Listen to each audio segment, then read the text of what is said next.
Why would anybody want to live in Telford? I've got the perfect answer for you on this one. You're actually going to love this answer. Because there's a Greggs or a Costa pretty much in walking distance from wherever you are in Telford. Welcome to the first episode of the Telford Live podcast. In this episode, we're talking to Lisa from DB Roberts about the state of the property market in Telford. Lisa, what's your role in the company? So I'm an estate agent at DB Roberts and I'm the manager of the Telford branches. Do you look after the letting or the sales or both? Sales, so we've got sales branches in the Telford Town Centre and we've got a sales office in Wellington. And, it's October 2025. What's the market like in Telford for buying property at the moment and selling property? Absolutely spoiled for choice. There's plenty of properties available on the market in Telford at the moment. There's lots of different types of properties, different amounts in regards to value. There's lots and lots of choice. You can be spoilt for choice in the market at the moment. And how does Telford compare to the likes of, Shrewsbury, Wolverhampton for affordability and the types of property available? That's a really, really good question. We are so close to Shrewsbury and to Wolverhampton, but what you can actually get for your money in Telford is fantastic. You get so much property and really good value for your money if you buy in Telford. And again, spoilt for choice. When we look at value and how much properties are worth in Telford in comparison to Shrewsbury and Wolverhampton, we are slightly cheaper. So it does make it a really popular choice for first-time buyers or people looking to move into the area.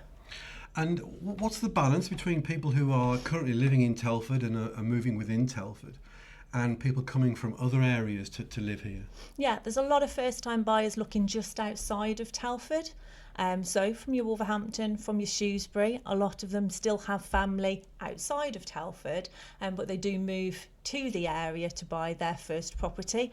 What we then find is mom, dad, gran move into Telford as well, because again, they get a lot of property for their money here as well. Sometimes they look to then relocate back once they've managed to make, a good amount of equity out of their property as the market moves.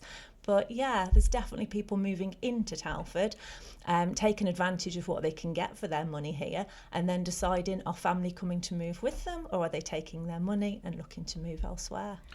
So what are the sort of hotspots, the secret sort of places in Telford that are providing great value for money for purchasers at the moment? Yeah, Telford is such a broad area. It really, really is. It's a lot bigger than people tend to think, especially population-wise as well. I think the population's double of Shrewsbury.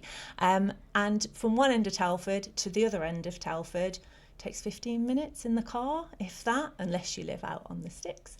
But really, Telford as a whole is incredibly popular. There's no area where somebody would say, oh, no, this one's much more preferred than the other, because we sell houses to suit everybody's needs and everybody's budgets as well.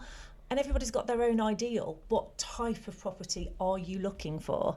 Everybody's answer is different. So we're really interested in matching the right properties for the right people.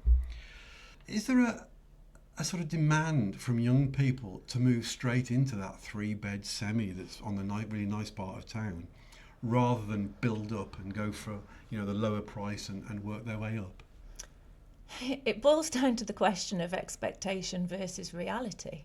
It really does. We'd all love to live in a massive mansion at the end of the day. That would be great. But when we actually look at what we can do rather than what we might like to do, it can be completely different. So assessing everybody's financial situation is, it's paramount. Getting the right advice from a mortgage advisor, saving up your deposit, what options are available to you. That should be what determines what type, what size, what budget you're working towards, rather than the idea. And that's where we can certainly help, and that's what estate agents look to do, really. They have a little look at what's affordable, what's within reach, whilst also trying to make sure you do get the property of your dreams. At the end of the day, it's a home rather than a house that you're looking for, and everybody's home is different. And at the one end, we've got the likes of, the smaller properties like flats on Brookside, which are at the lowest end. And I did a piece earlier on this year of the £1 million houses in Telford, and stunning properties. Beautiful. And it's amazing the diversity of property in the town. Yeah, and as I said, it goes back to Telford not really being that big. You can go from one end of the street and you can have, apartments to the other end of the street where you do have, your larger, more executive detached properties. And that's what I love about Telford. There's such a mix of properties and such a mix of people as well. It does make it a really great place to live. Over the next few years, there is a huge amount of development going on in Telford, Absolutely. scheduled to go on to Telford. What effect do you think that will have on people who maybe own properties nearby or are looking to move? What effect do you think that will have on the local market? Yeah, there can be quite a stigma around new builds, especially when you get planning proposals put in. And if you've lived in your property for the last 20, 30, 40 years, that can be quite nerve-wracking. It really can. But new builds have a style of their own. So when you look and you think, oh my gosh, it's going to devalue my property, we all know new builds, have quite a nice price tag, but they look absolutely fantastic for it as well. But they do actually encourage property values within your area too. I haven't got anything negative to say about new builds. They do help the area. They do. So if you currently live, Shorebirch, Bratton, a couple of examples. Yes. About 8,000 houses going there. It's not going to negatively affect the value of your home. Not at all. No, it won't at all. It's just really encouraging that builders are deciding to build within your area because the area must be sought after. It's encouraged. House prices there, in the likes of Bratton and Shorebirch, they are desirable areas for people to want to live. The schooling around there, they're areas that are just on the outskirts of Telford. We all have a dream since lockdown to be a little bit more out in the sticks. So areas like that, if the developers are looking to build near you, that can only be seen as a positive. They certainly wouldn't be building in areas where they didn't think they could sell houses. Be a terrible investment, really, wouldn't it? Lisa, I don't think there's many places in the UK that are as affordable for property as Telford, particularly for first-time buyers. What does a typical Telford first-time buyer look like, and what kind of property are they acquiring? Yeah, first-time buyers looking to buy in Telford can be one person, can be two people, but with the amount of properties that are available on the market and the different types of price brackets, they look for properties from apartments, which can be as little as £60,000, all the way up to usually your first-time buyers in Telford, your 3-bedroom semi-detached property, that can be £220,000. But some buyers also like to do some work to properties, being first-time buyers. So they want to make a house a home. So once they've been to see their mortgage advisor, they might be able to afford, for example, £200,000, but they only want to spend £160,000 on a property that needs some work, and they really want to put their stamp into it. So they're already also looking for their own investment for the future as well, instantly, depending upon how handy they are with a paintbrush and the measure of the work that needs to be doing to the property. So what they look for is their idea of their first home, and some will actually transform their first home and spend their time, live there for a good number of years, make those changes, be proud of those changes, and sell it, years down the line, and when the property's appreciated in value, and buy their next property, which in Telford would perhaps be your 3 or 4 bedroom detached home, which for Telford is still relatively cheap considering the rest of the country. As I said, you get a lot of property for your money in Telford. You really do. And it'll be the deposit element that will be putting a lot of people off, even considering buying a home. How easy is it to get hold of that deposit? How much would you need Yeah, it depends on how much really you wanted to try and borrow, and that would then depend on earnings and how much that you earn. But there's all kinds of different mortgages out there at the moment. Speaking to the mortgage advisors to see what lenders are doing in regards to that deposit funding. 100% mortgages, you need a 5% deposit, you need a 10% deposit.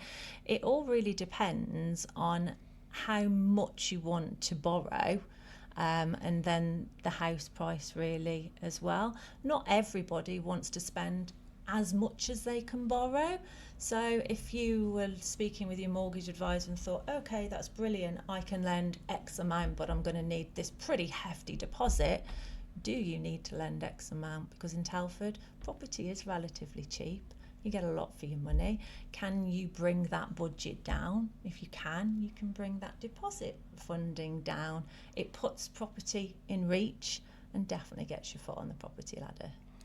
It's just really important for first-time buyers to assess what they can do before they decide what they can buy. So having a chat with the mortgage advisors, having a little look at deposit funding, where is that coming from? Is it going to be gifted? Is it from mom and dad? Is it something they're going to have to save? Budgeting themselves, it's really, really important to think, well, what can I live without, and how much sooner will I be able to get my foot on the property ladder? There's different schemes available for people at the moment too. Shared ownership's really popular. As soon as we have a shared ownership property available, there's massive demand for that type of accommodation at the moment. There really is. How does shared ownership work? Yeah, so you own a proportion of the property and then you can pay rent on the additional proportion of the property. But again, it's a step on the property ladder, and that's what a lot of first-time buyers think is too far out of reach. But getting the best advice, speaking to estate agents, speaking to your mortgage advisors, speaking to mum, dad, family, you don't quite know what could be achievable. People will know if they're sharing advice, part of the process. We do it daily as estate agents across the board. We really, really do. So, as you said, things change all of the time with legislation and the home buying process, the renting process. So we speak to people daily about how we can help them.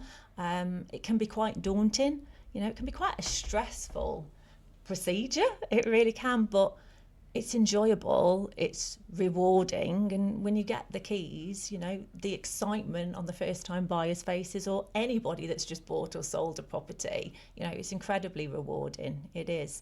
First-time buyers that I in particular have sold for before, I've done agency for 20 years. I've then sold their first-time buyer's house, their family home, recommended by family and friends. We're part of each chapter of their lives, and that is incredibly rewarding. So if somebody is sitting here watching this thinking, I don't think I'll ever be able to afford my own home, what would your message to those people be? I'd say don't think, find out, know, get the answers to your questions. Don't just think, I can't do it, I'll never be able to do it. Unless you've exhausted all options, how much do you want to do it? If you want to try and get your foot on the property ladder, get the right advice. Speak to friends, family. That can be a way of raising deposit funding. Speak to your estate agent to see what types of properties are available for what type of price bracket. And the first point of call should be speaking to a mortgage advisor if you require a mortgage to buy. And they won't be charging you any money to have that initial discussion, or just have an initial chat? Yeah, have a chat. Talking's great. Face-to-face talking is great. The world misses it, believe it or not. You can get so much out of a conversation quite quickly, more than you can from any text or any email or scouring Google. Google seems to be the go-to, but is it right information or is it misinformation? Speaking to people, coming in, sitting down, talking about what you want to achieve, and working, with professionals to try and find a plan on how you can achieve it. That is the message. Don't think you can't. See if you can. Actually really look into it. explore your options. There's lots of options out there. Until every option turns to an answer that's a no, that's when you absolutely can't. But so many people don't realise that actually the likelihood is that they probably can. Because there isn't a lot of difference between the rent for a property and the mortgage payment that you'd have to pay on that property these days, is there? Exactly. There isn't, it's quite expensive to rent a property, and it is weighing up what type of property you're looking to rent. Well, is that a similar mortgage repayment? Is it not? Is it like for like? Is it a bit less? Is it slightly more? How much more? Is it much more, and then is it affordable that I can own my own home? Again, you can just ask these questions in your head and go round and round in circles, but get the best advice. Speaking to people will get you the best advice. It'll clear those thoughts in your mind so that you can actually decide to start the journey. And what better feeling when you've got the keys in your hand and you've got your first home? What an achievement that is for so many people. It must be a great feeling.